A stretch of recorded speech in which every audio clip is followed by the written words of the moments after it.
Bonjour, j'espère que vous allez bien. Bienvenue dans l'émission Sa parole pour aujourd'hui. Le thème d'aujourd'hui est ressembler à Jésus. La volonté de votre Père céleste pour vous est que vous croissiez et développiez les caractéristiques de Jésus-Christ en menant une vie de charité et d'humilité. Nous avons cet appel à être transformés en 2 Corinthiens 3,18. Nous sommes transformés pour devenir semblables au Seigneur. Ressembler à Jésus ne signifie pas que nous devons perdre notre propre personnalité, ni devenir un clone ou un robot sans intelligence. Dieu nous a créés comme des individus uniques. Il ne va certes pas exiger ensuite que nous abandonnions cette identité qu'il nous a donnée, mais ressembler à Jésus implique une transformation de notre caractère, pas de notre personnalité.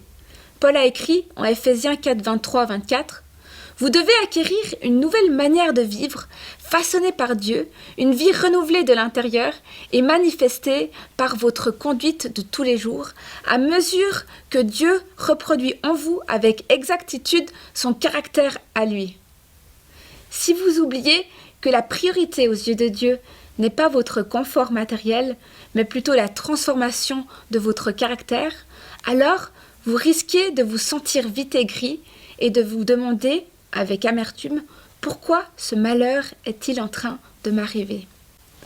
La vie en abondance n'est pas une vie dépouillée de difficultés, mais une vie faite de victoire face aux difficultés et d'enrichissement perpétuel. À mesure que l'Esprit du Seigneur œuvre en nous, nous devenons de plus en plus semblables à lui. Mais comment cela peut-il arriver dans la vie de tous les jours?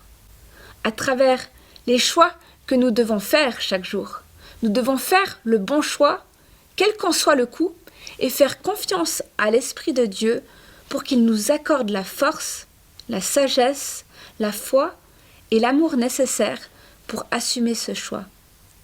Puisque son Esprit habite en nous, toutes ces choses nous sont accessibles si nous les demandons. Les eaux du Jourdain ne se sont pas retirées devant Josué, qu'au moment où celui-ci a fait le premier pas pour les traverser. L'obéissance est la clé qui déclenche la puissance de Dieu.